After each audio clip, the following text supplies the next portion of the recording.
Hello mga gar, mayong adlaw.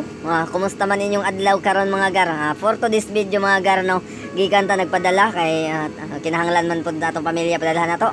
Kada semana ta padala, pag sweldo padala dayon mga gar. Kay mora gihuwat sa atong pamilya kay para pangbugas-bugas pud ba. Nya kita trabaho ta nya. Kumusta man ang ato dihang sweldo mga gar? Dagko ba? Dagko kaltas.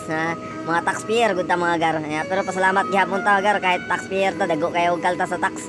Atong tax karon mga gar, may tax ta nga 26 ang semana. Grabe. Asa man to pangitaon ay 26 man na to semana sa tax mga gar. Pero usa na gito ka sa akong bugas ba. Nya usahay mag-tax man ta og 375, 400, nya 500, 600. Pero kada semana na gar. Unya na abot sa time nga nagka-tax ta og 26. Di jud ko katuo ba. Luya oy. Pang bugas-bugas na to kay kita ra ba kada semana ta padala sa tong pamilya. Bisag mao na nahitabo sa ato ang mga gar, trabahante man gud ta. Nya wa man tay sa kaugalingong income. Karon salamat ra gyapon ta sa maayong panglawas.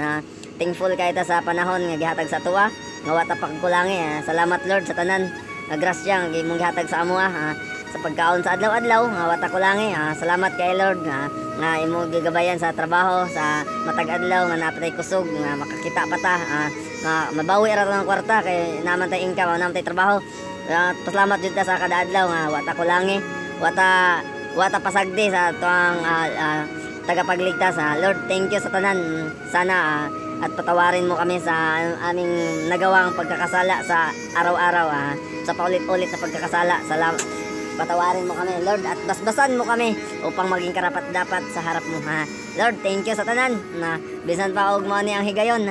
Kay pagkahuman og padala, pagka magsweldo padala, kinahanglan mo guna nga garay. Karon na ta sa site mga gar, saka na pud sa bungtod kay gikan ta didto sa nayon, gikan ta didto sa padalhan nato sa ubos.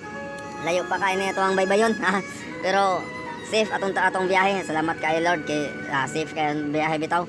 Nya adlaw-adlaw dito magpasalamat mga gar kay mao gina ato ang puhunan ng atong panglawas kay lisod kay magtrabaho nga naay maramdaman bitaw nga dili nato gusto bitaw nya.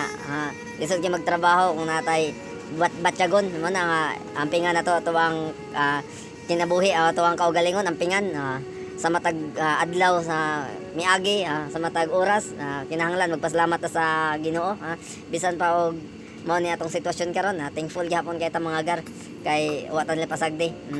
Unya mao pod ang atong pamilya nga naiwan sa atong mga kanya-kanyang tahanan. Gabayan sila at paingatan, bigyan sila sa kanilang mga pangangailangan sa araw-araw at pagalingin sila sa mga karamdaman. Ganun din ang mga tao na naghikaos at hirap sa buhay. Gabayan din sila at bigyan ng dagdag na lakas upang lagpasan nila ang kanilang mga pagsubok sa kanilang buhay. Ganun talaga tayo sa buhay natin mga gar. Kailangan natin magpasalamat kahit hirap tayo. Laban lang sa kinabuhi. Kaya ang realidad sa kinabuhi mga gar, naara jud na. Kinahanglan na natong labanan kung sa man ang pagsubok sa tuwa.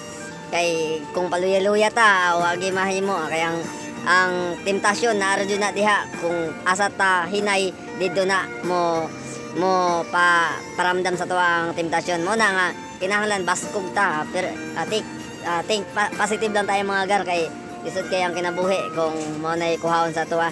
Pero salamat jud sa adlaw-adlaw nga wa ta pasagdi Lord.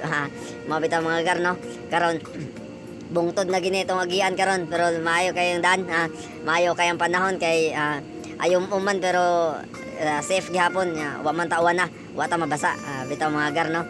Thankful gid ta kay bisag wa tay ipon makaipon ra jud ta pero unahon na to ang pamilya. Shout out diha sa mga nagtrabaho nga giuna ang pamilya, mga taxpayer diha pero way nila sukoa ang ilahang kinabuhi bitaw no. Kinahanglan ng pamilya niya ingon bitaw na asa man ka bumabangon sa pamilya bumabangon ta kay para makatrabaho ta og maayo. Unya magpasalamat kada mata na to sa buntag magpasalamat ta mo gina tong una diha nga pasalamat ta sa Ginoo nagyatagan pa ta og dagdag nga lakas pasalamat ta nga wa ta pasagdi sa adlaw-adlaw mo na mga gar. Pero thankful gyapon kay ta bisan pa og way nabilin sa to sweldo karon sige ra tagpadala mga gar. Nya Pasko na basig next year de tagan tag maayong panglawas tagan tag maayong income mo na nga makaipon dito makauli ta sa tuang probinsya.